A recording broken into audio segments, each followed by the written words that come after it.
right. Okay, now everyone can see you. Hi, everyone. I'm Brian Carlson with Ignite Robotics, and what I want to talk about today is basically graphic design and the art of scouting. So before we start, there's a few things about me, a little bit of background. My day job, I'm a software architect. I'm with Ignite Robotics, and I'm sort of like a mentor of whatever you need. I've done strategy, electrical, programming. Um, I got my degree is in computer science. I'm also a Army veteran, but I also failed out of college before all that. So I basically had a nonlinear path. Um, when I first got in the Army, I was given several times to like, hey, can you paint this or do that? I'm not really artistic, but I was more of a copy machine and not a painter. I've actually, for $10, did a Jack Skellington costume one time for Halloween, made some epoxy tumblers, did some unique stuff for my wife for Valentine's Day. The idea is you need to be creative. Even in technology, creativity is important. The reason is you're going to get in situations where you're stuck and you need to get out of those situations. The most easiest way to get out of those situations, like how do I figure this out, is to be creative, thinking of things differently, right? And creativity gives you that ability to think and view problems differently to find solutions. Steve Jobs once said, design is not what it looks like and feels like. Design is how it works. And so it's that sort of drives the idea of all this. Everybody talks about STEM. STEM is everywhere. There are STEM schools, there are STEM classes, there are STEM degrees. Everybody says you need to think about STEM. You know, your guidance counselors like you need to go to college, get a STEM degree. That's your key to success. Well, I don't think that is. STEM offers a lot of things, but it doesn't offer you what's really, I believe, is most important is STEAM. A is the arts, right?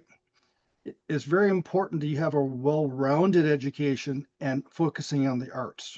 If you think about what they did with education, when I went to school, it turned out, they taught you a whole bunch of stuff. There wasn't STEM, there wasn't STEAM. Basically, what they did was with STEM is it took what they taught me and they boiled it down to math and science and made a nice, pretty acronym out of it, right? They downplayed arts, history, and everything else. Um, then they started realizing the arts are kind of important. We need to pull that in. So there's STEAM out there a little bit, right? They sort of basically teach you everything they taught me, except for the history part, right? That's in there, but whatever. As they say, history repeats itself, so you're doomed to repeat it, right? So if you don't get it in school, you'll get it future as life goes on. Um, I contend that A is the most important letter in that acronym, and let me explain why. Back in the 1900s, London had a subway system, and they needed to come up with a map so that people know where they can go. So the first map they came up with was in the 1903. This map was geographically accurate. It had everything in the right place, right scale, and everything, right? But if you look at that map on the top is very crowded, right? It it basically makes it hard to read. It's spaghetti. One of my mentors on Ignite Robotics, Robert Spencer, once says, it's technically correct. Yes, that map is technically the most accurate map you'll have. But the problem is it's very hard to look at that. Then in 1920s, they then went and they took out all the top geographical part of it, just focused on the subway system, which was good because it was easier to see, but it was still difficult to read. In 1931, a guy by the name of Beck came up with an idea. His idea was, I don't care where things are at. I need to focus on the rider, the user of this map. The user of this map wants to know, where am I going? Where that's at, I don't care. I know where I want to go. I want to know how to get there. I want to know if I'm 3 stops away, 4 stops away, or do I need to transfer, right? So this map took several things into account. One, it uses only straight lines. So you get vertical, horizontal, and 45-degree angles, right? It color coded it so you can easily differentiate between all that stuff, right? It took away all the noise and it made it easy to read. If you compare the two maps, when you look at the first maps from the earlier maps, it looked like spaghetti. When your mind is trying to follow those lines, it's having to follow a line that's not predictable. It has to follow it, closely, making it harder to read.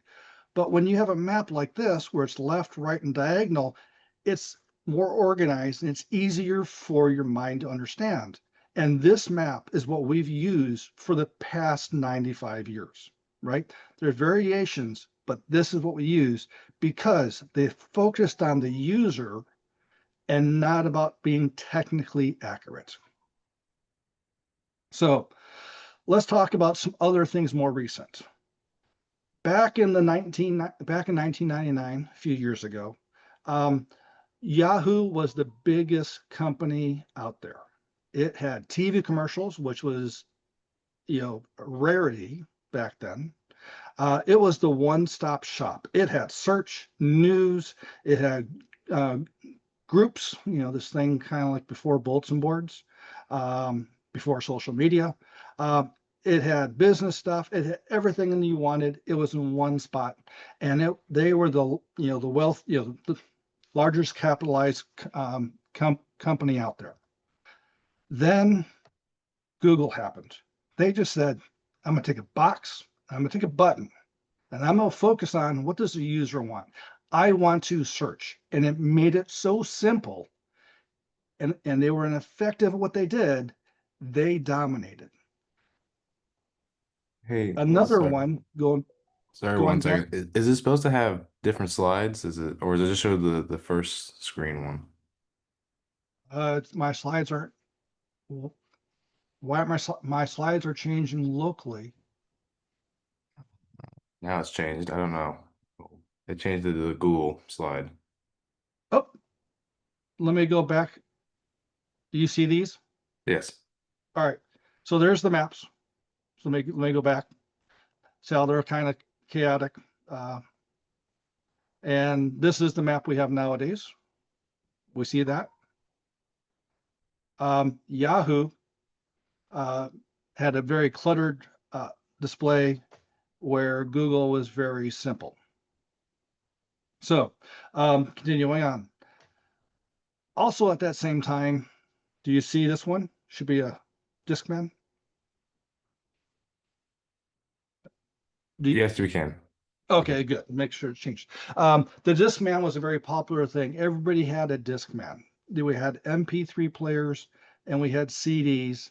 And everybody was trying to put this into one device, made it kind of counterintuitive, right? Apple came along, said, "I'm going to get rid of all that. I'm going to forget about CDs and I'm going to focus on MP3s because that's what the future is," right? They made a simple, easy design, 4 buttons with a button in the middle to select, right? They took away all the clutter and they focused on what they wanted to do. I wanted to listen to music and I'm going to solve that one thing. Additionally, they also tied in the music store so that way everything was easy to use because they wanted you to focus on what you want to do and not how to make technology work. So why does this matter, right? We need good design to be able to be effective in what we're trying to do. And when you look at effective designs, there are a lot of different things that come up when you talk about effective design. But effective design focuses on the user, understanding the question they have and helping them answer that question as simply, concisely as possible. I like to look at design in a couple different ways. It's got to be compact, concise, and intuitive. The principles I like to follow is say more with less. Don't put your needle in a haystack. And why I say anything when nothing speaks volumes, right? And so what that really comes down to is try to be as brief as possible, using very words that are very specific and have lots of meaning, right? Don't clutter your apps or UI with a bunch of stuff that makes it hard to figure out what you're trying to do. And sometimes, and I would argue oftentimes, the best thing to do is not have say anything, but have images, right? Images you can look at. Images worth 1,000 words. You can say more with an image than you can with words. But these principles don't just apply to the app. These principles apply to everything. When you're looking at scouting, and we're going to talk about scouting a little bit because we have to understand scouting to talk about how we need to implement it. When you're looking at scouting, you need to really ask a lot of questions, right? We're trying to, we want to say more with less, but we need to say the right things. Why do we need this data, right? Because if you're trying to figure out if, does this robot do X, right? But if you're, think about your picking position, if you are a top bot, that could be an alliance captain, your first choice for your first pick is looking at like who performs the best, right? And if you look in the middle or the bottom of the draft as far as alliance captains, they are looking for other things. They may be looking for somebody that's trying to pop and have a really high score, right? And if you look at the bottom of the draft for your second pitch, you may be looking at a bunch of other things that are not related to scoring, but about reliability. And so when you ask a scout to scout everything, then you are putting more work on that scout. And the more they have to do, the more complex their job is, the more likely are to make errors because they're following a bunch of stuff. And it makes it harder to create that app because you're putting your needle in the haystack, right? So I say who should collect it. At Ignite, we follow the 1678 model. There's a white paper on Chief Delphi that covers this. But fundamentally, they break apart scouting into a couple of different teams. They do pit scouting. They have bot scouts that look at quantitative things like how many do they score, and they have people looking at the alliance, like how did they perform in total, and all the um, quantitative stuff, right? What is the immeasurables, right? By doing this, I then focus in on the bot scouts. They have less to do. They can focus on what they need to do. But the other thing is some things we may not scout at all. If you think about when you're making a pick, usually you have a small handful of teams that you're looking for, right? So if you need to have some piece of data that is important, you could easily pick up a couple of their good matches on the Blue Alliance and watch a few of the matches, right? And by doing that, you are, again, minimizing the amount of data you need. The other thing is you need to know your tiebreakers and everything else. If you add more data, you end up with paralysis analysis, and people think more data is better. But what you're trying to do is get to easy decisions, and more data oftentimes people have different views on what's important, can cause problems. So make sure you choose wisely on what you're scouting, where you're scouting, and how you're scouting that. So let's take what we just sort of talked about and start applying some of these principles and how they sort of follow, right? So we talked about we want to say more with less. We don't want to hide our data. We want to use images, right? But the other thing is you need to control the user's eye, right? There's a form in front of it, and you want to help the user to go where they need to go. Make it easy for them to find. Realize this, they are not looking at your app. You want them looking at the field. When they look down, you want them to quickly find what they want without having to search, right? Make sure you use color, but do not abuse color. If you use real bright colors, it just feels jarring to the eye. understand the user's natural movement and how they use the technology and lay things out to take advantage of that. And then the other thing is use common words. If you use the word coral, then you have to train people what that means. Now, if your scouts are on the team, great, it's coral, right? Everybody knows that, they understand that, right? But if you say PVC pipe, it's very generic. Everybody knows that.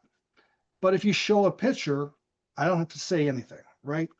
And so you always want to try to focus on pictures as much as possible because they say a lot more. And one of the reasons why we sort of do that on Ignite, we're a medium-sized team. So we're, 23 to 27 students. When we go to competitions, when we have some students that can attend, plus we have different roles.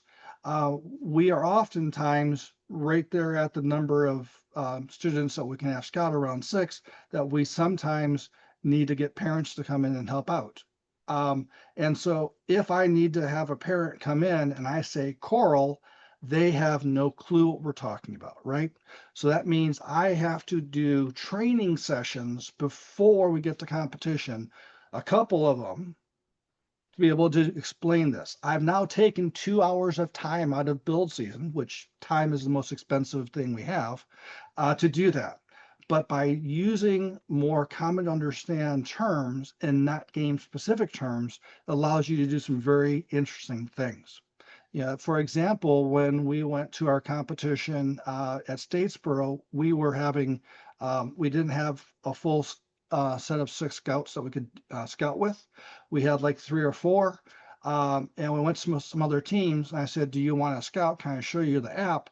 And they looked at it and said, "Oh, that makes sense." And within 60 seconds, they knew how to scout. That's the goal of graphic design. So let's look at some general images that I've found on the internet for teams scouting, right? So this first one on the left, the top-down view, is the scouters gonna draw the path of where they drove, right? And oftentimes, especially this past year, that's hugely important about a ton. Sometimes maybe it's where they intake from, right? And so they draw the paths. When you look at this design in general, how do you collapse that down, right? Because when you have data, you need to make it easily visible, right? I would contend that once you get to 2 or 3 bots, if you go look at a match or two, see where they're at, you could, oftentimes you're looking at starting positions. Do they start in the same spot? Because the reality is, if they're scoring last year 20 choral pieces, right? 1771s, 1833, if they're up in that range, right? And they're in a different position and you're picking them, you're like, I'm going to move. I want them because they're just really good, right? And so this is an area where you're starting to focus on things that is more data, but the value and maybe how you collect it should be done differently. Um, on the right-hand side, we're seeing that they actually have the images, right? So I can see that I can do the plus and minus the incremental score, right? The scores in the middle is kind of hard, but it's there, right? I would say that when you first look at this, my first thought was, if they score on the left, I do the left, and they score on the right, I do the right, right? So the space between is distracting to the user. They have to sort of look at it first. But when they get down to the bottom to the different things that they can score, you're looking at words. What is a coral? What is a barge, right? And it's easier just to say other things, right? Or use images, and I'll show you this in a little bit. The other thing I'll point out here is their use of color. Everything is black as far as buttons. I have to read to figure out what I have to do next. There is no visual indication that helps me get to the next thing. Here's a couple other examples. On the left-hand side, they have images, right? And so they just tap on it. That's kind of intuitive, right? They have drops and misses, right? Um, this is an idea where you want to look at, do you really want to scout that there? Because again, if they're putting up more coral, does this really make that much difference, right? Because it's probably not your first tiebreaker. You're probably looking at where's their auton, where they intake, all those, how well do they drive? So yes, that's a factor, but again, you want to try to minimize. In this one, they started using nets. So yep, they got the net. The processor a little hard to explain there. But they have an image, which is good. I would say the proceed to the next one up top is not intuitive, and how do you get to the next back undo is kind of confusing there. And again, all those buttons blend into the background, so you don't have any visual cues. On the right-hand side, this is where color can be sort of jarring. The green on the control is a little jarring. Um, this violet fuchsia or hot pink color is sort of hard to look at the eye. Your eye is drawn to the background, not to what we're trying to get to. But the other thing is up top, if we think from a usability standpoint, a lot of times tabs are very functional, right? And you can jump from spot to spot to spot. But in scouting, we don't jump to spot to spot to spot. We go very sequentially from one to the next to the next. So by having tabs up there, there's a lot more information that distracts them. And the other thing is, if we think of how we read, we always read left to right, top down. And having the tabs up top is sort of a unintuitive. If you think of all the forms that you submit, it's always down on all the things, actions to progress. You usually have buttons on the bottom right most often, right? So again, I have to know I have to switch tabs to where I want to go and I have to look.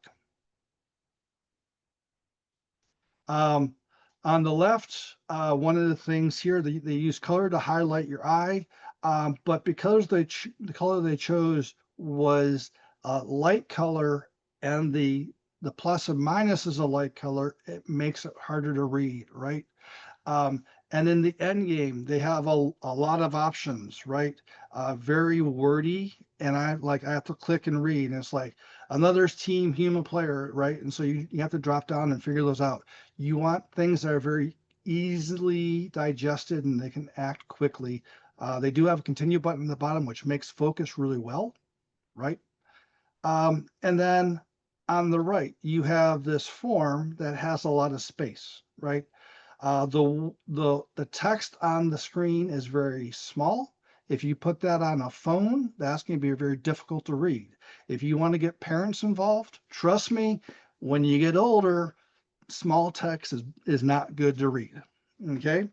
Um, the other thing that's kind of jarring to this design is the description is on the far left and the increment buttons are on the far right.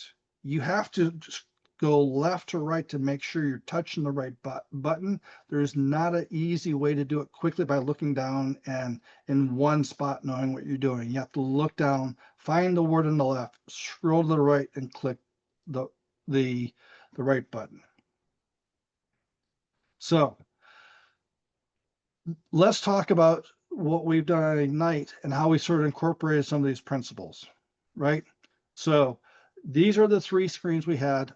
We use RLD, which is real life data. It's Team 2468 Appreciate has mentors that work at this small startup, and it's a free tool to use. I know 1261 has Lion Link, which is they developed on RLD also. Please check them out. It's a very powerful thing. I talked about before about making things simple, right? And we have different abilities to like qualitative bot scouts and then some pit scouts. Some of the things that we do in here, just to highlight this really quickly. This stores data in their own proprietary database, but you can actually link it up to Google Sheets. I was able to figure that out and share that with RLD. So you don't have to change what you're using if you like Google Sheets. You just have a nice UI. Some of the other things that we did in here is if I saw something that was kind of cool, I added ability when you hit a button on a different page that it alerts Drive Team and it would Slack message the Drive Team and say, hey, go watch match 2438. They played really well, right? So let Drive Team. So there's a lot of functionality with RLD that made it easy. This UI can take you just to, it's drag and drop. You do not need to be a programmer to do this. But as you can see, we had several different screens. They switched platforms, so I don't have my app still. So these are screenshots that I happen to have. I'm missing my fourth screenshot. But you can see it's very simple where it's at. And I use color to draw where it's at. So let's start looking at some of these specifically. So some key points here. One is I spent 2 hours when you switch from page to page to page. I spent 2 hours trying to line up all the buttons so that when you switch from page to page to page, nothing moved. Because I'm OCD. If it was off by a millimeter, I was like, let me tweak it, right? OCD that way, right? So out of curiosity, who would do that? Who would be bugged if we switched from one screen to the next and something moved just slightly? Raise your hand if anybody had that problem, right? I do, right? Now it turns out I use that to my advantage. So what I do is when you switch from Auton to Teleop, oftentimes it's the same data, but we want to know that it's Auton versus Teleop. And what I did was the color of the word Auton switches from orange to gray, but I made it a different size font. So when you switch, it changed. So subconsciously, you got a cue, you change screens, right? Because otherwise, it's not very clear, right? Additionally, I taken the user into account. I know that they're going to announce the teams, and there's going to be a long time to wait before people start scouting. And so I made sure on every screen, especially the Auton screen, that I put down the team number so they don't have to remember it, right? Oftentimes people will put the team number in and just start scouting. I put that there to understand that they're going to get distracted and come back, right? And I carried that through to Teleop just to be for consistent. They're less likely to do it there, but that's just more of a backup plan, right? One of the things to be aware of are the buttons, the setup buttons and Teleop buttons. You want to be able to have people click these quickly and easily. So the more you have on the screen, the smaller things become, the harder they are to do, right? So by having larger, bigger buttons that are focused on the idea that my finger easily fits inside of there, and I use a bright color that's different than everything else on the screen, your eye normally goes there, right? The other thing that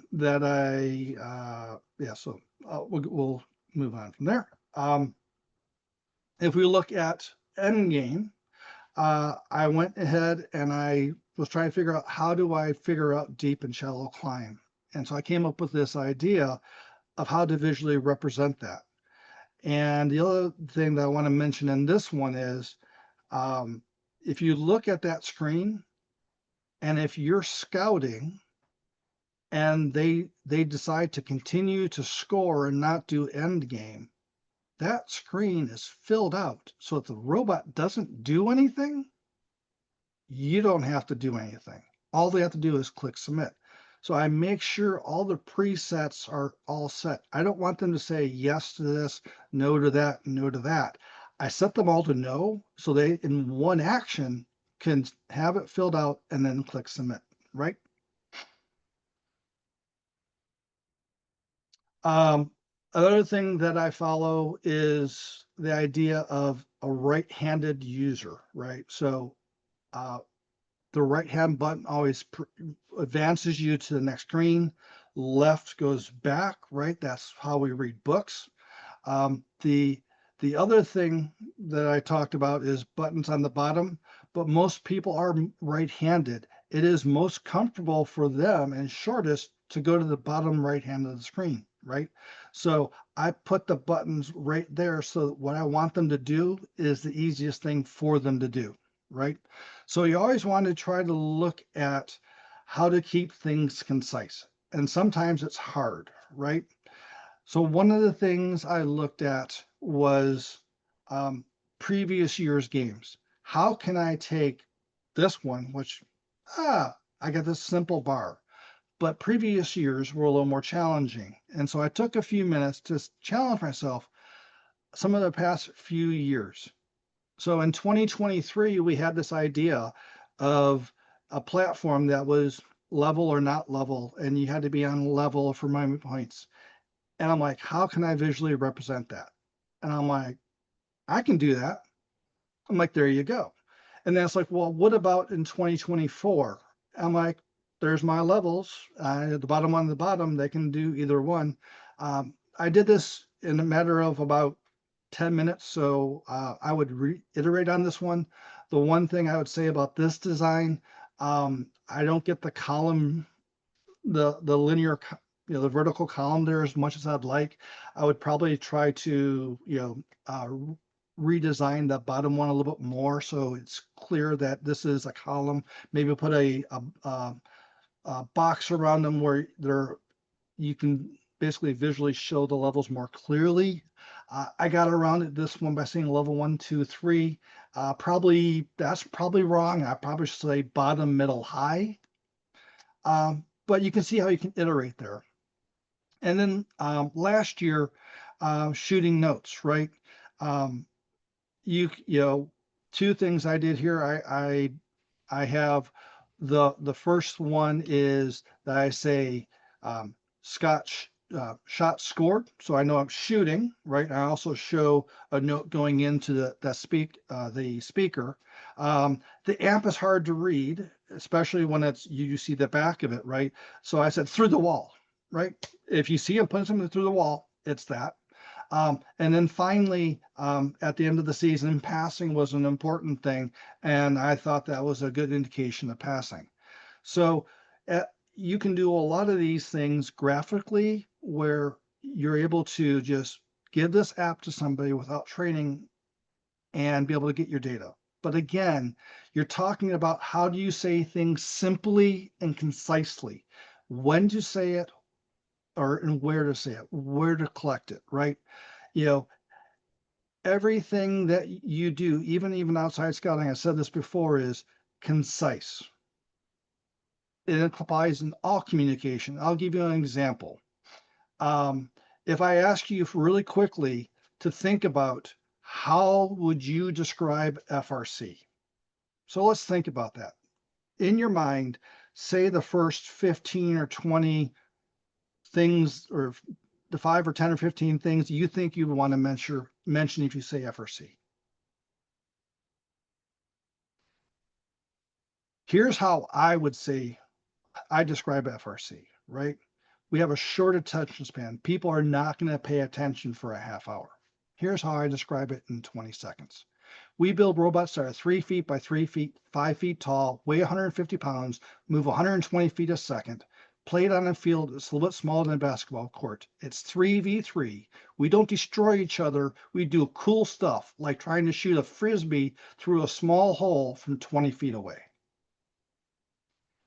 It encapsulates everything. And all that is technically correct for 1 year, but it captures perfectly the joy and enthusiasm that we're trying to give somebody to get their attention. Programming and everything else will come later. You have to hook them. And being concise in how you communicate is important. Another one I like to use for strategy. We're all here for scouting. How do you convince people to come on a scouting team and do all that fun stuff? When I talk to students, I ask one question.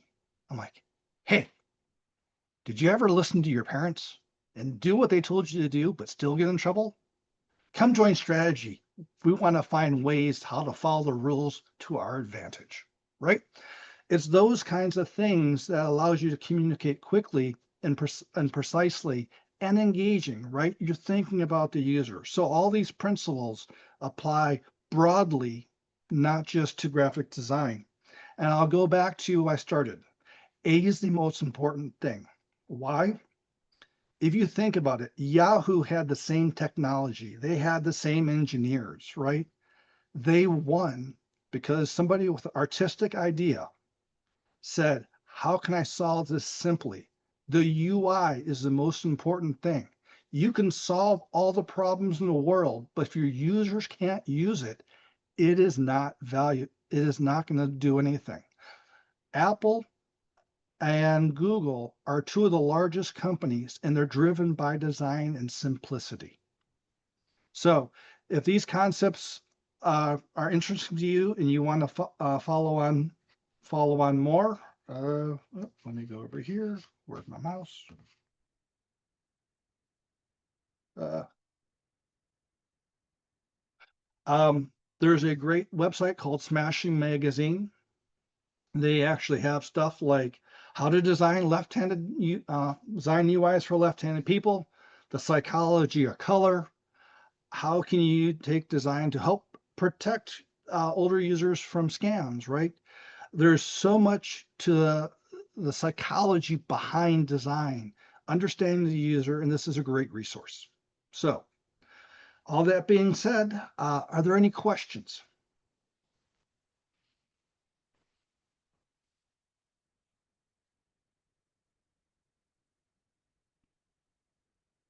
I have chat available. If you want to put them in chat, you can do that. Um, Otherwise, I hope you enjoyed the presentation.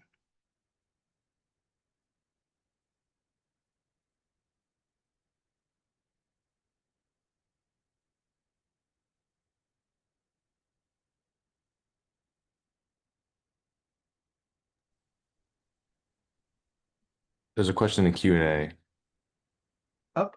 It says, I how do you account for scouting having specific notes that they want to share that don't fall within the app criteria? So we have a separate app that we have for our Alliance Scouts, right? And so what I want to do is I focus the bot scouts looking at what they're doing. I want their eye on the scout, and or on the bot, and so they don't capture that. Our Alliance Scouts are looking at the Alliance, right? They're supposed to see the small things like why do they keep driving around why they keep going this path? They're not driving the right way, or boy, they have a hard time aligning on stuff, right? All that qualitative stuff we have on the qualitative, the Alliance Scouts responsibility. They have a laptop because now it's easy to type. So I now give them a different form factor that's easy to use. It's designed for a laptop. And then, some of the stuff, when you look at this uh, qualitative stuff that is written is very, very difficult to condense down into something digestible, especially in alliance selection when you have 30 seconds, right? One of the things that we do on our side is again, the stuff that we do is not, we did not invent the wheel. Mike Settle says, steal from the best, invent the rest, right? Our inventing on Ignite is trying to focus on a simple UI. Everything else is what 1678 does, right? So one of the things that they do to make qualitative data quantifiable is for like who's the fastest bot. Well, they just in one match they'll have like you're watching this alliance, and so you should know the three bots. This one's fastest. 1, 2, and 3. Fastest being 1, 3 being slow, and they rate those. So you then rate them there, and our Alliance Scouts, if you do that overall, we can then get a score of a qualitative value, right? But putting it into a separate app that's focused on that, our Alliance Scouts are required to be there the whole time. Our bot scouts are changing out, right? They're not, they may have one session for half a day. And so it's the idea of the Alliance Scouts have a laptop that where they can type in, right? It's still an app we develop. Um, they're watching all of them so they see them repeatedly, so they see it and they can see the change. And so that's how we handle that. Okay. It's 10:40 also, but you have another question. Says, how do you account for scouters messing up data accidentally or missing some data? Great question. And so I will again point to 1678. They they have 100 students on their team, and they account for data in the following way. They have three students watching each bot, and they do basically a vote. Two of them say five and one says four, it's five. We don't have the ability to do that. Most teams don't have the ability to do that. Back in 2020, before COVID hit, um, myself, a mentor from Columbus Space Program, a mentor, actually Kyle Fender from 1002, and then another mentor from Otto, started developing something called the Peach Alliance. And it's something I'd like to get back to. The idea is you want to do voting. Scar is going to have error. The UI minimizes that error. And so what we did was we had everybody scouted separately, and there's secret sauce in your data, right? There's something that's important to you, but how many coral they scored, it was not, right? That's everybody knows that, right? And so we had all the different apps people were using would upload their quantitative data that was not secret sauce up to a central server. I wrote a program that would do voting and then make publicly available verified data. That's the only way you can do that. If a scouter believes that they've made a mistake, they should probably bring it in.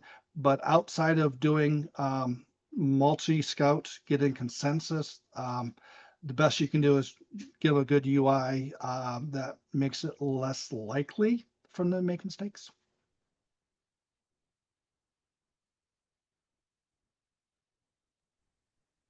You have another question of, does Ignite have 8 total scouts per match, 2 Alliance scouts, and 1 bot scout per match?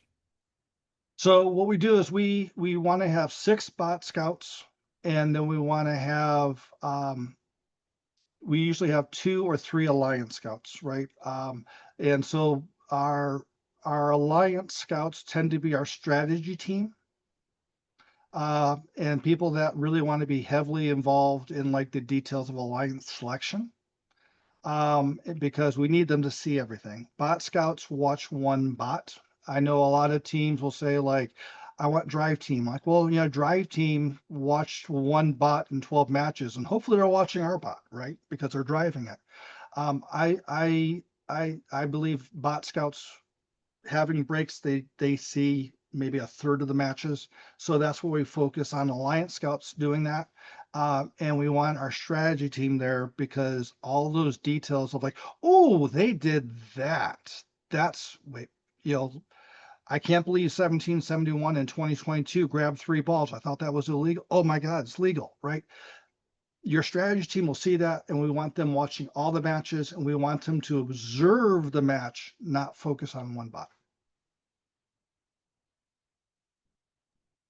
You have another question of, what's your insight in using API like Statbox and TBA?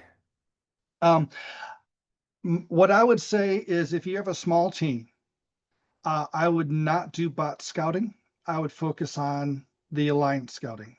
Find the intangibles because most of what you can get from Statbotics will get you most of the data that you need from a who performs best. Um, and again, this is an idea of like you have to be effective, right? how can I have my minimization is my resources. How can I use them effectively?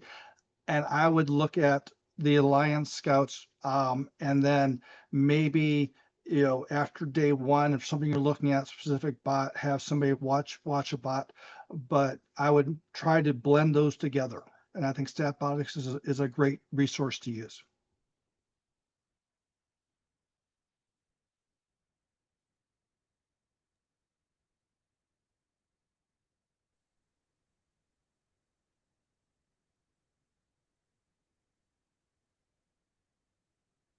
We have 5 minutes left. Oh, we got one more question. Mhm. Does Ignite make their app available to other teams or to use each season? Yes, ours is publicly available. The If you use our app, you need to reach out to Ignite because you'll be putting data in our Google Sheet and you'll need to understand how to change the information there. So there's some things that we do on Ignite that I shared with on, by the way, if you like RLD, you, you could I was looking at doing a presentation with them previously, and I could speed run building an app in 20 minutes, right? They got some really great tools where you can select what data you want sent to Google Sheets. They have timestamps. If you want to do cycle timing, all you got to do is take the timestamps between the two scores. There's your cycle timing, right? So there's a lot of cool stuff there. And so I like, generally speaking, I think differently. I think a lot of people on my team will say the same thing, which makes them, I see stuff differently. So that makes me helpful at strategy. Um, I looked at RLD not as cool. I have a great way to build an app. We used it the first year. I did not like the visualization tools. I needed to summarize more quickly. As a matter of fact, we've gone away from visualization. And again, following 1678, it basically come up with a formula that says how you think things are important for that role. Like for a first pick, we want to heavily focus on high score consistency. But if you're at the seventh or eighth captain, you might be trying to find somebody that does a home run. So you have different formulas to rate their performance, right? So that's why we switched over to Google Sheets. We used Tableau for a year, then we went to the built-in tools to RLD. Their UI for the app is phenomenal. You can develop a laptop app, so our app on our laptop is also developed there. But I'm like, I don't want my data in RLD, and that's why I'm like, hey, can I figure out how to get to Google Sheets? And I found a way to hack that. And I'm like, sweet. And I showed the guys at RLD, and they're like, wow, that's cool. And I'm like, hey, I've hacked Slack too. And so, I have a button where it's like, hey, we need to, have you go watch this, right? And so I put that in there. So now we can hit a button and Drive Team knows to watch this video before next match. So they are prepared for it. I've done stuff like to make sure things are working because things can crash. Every few minutes, I have it posting a Slack message. I'm alive. I'm alive. I'm alive. So there's a lot of functionality. You can use our app, but you'll need to work with myself to make sure it works with your app, with your Google Sheets, because there is connections there. So it's getting pretty close to time, so I'm gonna let you wrap it up with whatever you want to say. And if anyone has any questions left, maybe ask it now. Oh, how do we reach out to you? Um, so my name, brian.carlson@igniterobotics.com is how you can do that. If you go to the Ignite Robotics website, there's a info at, if you hit that up, you'll get me. Um, Another great way, your mentors should be on PCH Mentor Slack. And there's an active community there. And so if you talk to your mentors, they can reach out to me through PGA's Mentor Slack. Don't DM me on Chief Delphi. No one-on-one student to adult. So if you email, make sure you include an adult on that email, or I'm not going to respond. Alrighty. Well, thank you, Brian, for this presentation. I will gonna wrap this up. If you want to see this, this has been all recorded, so it will be uploaded to the Georgia First YouTube channel if you want to rewatch it. And thank you for everyone attending.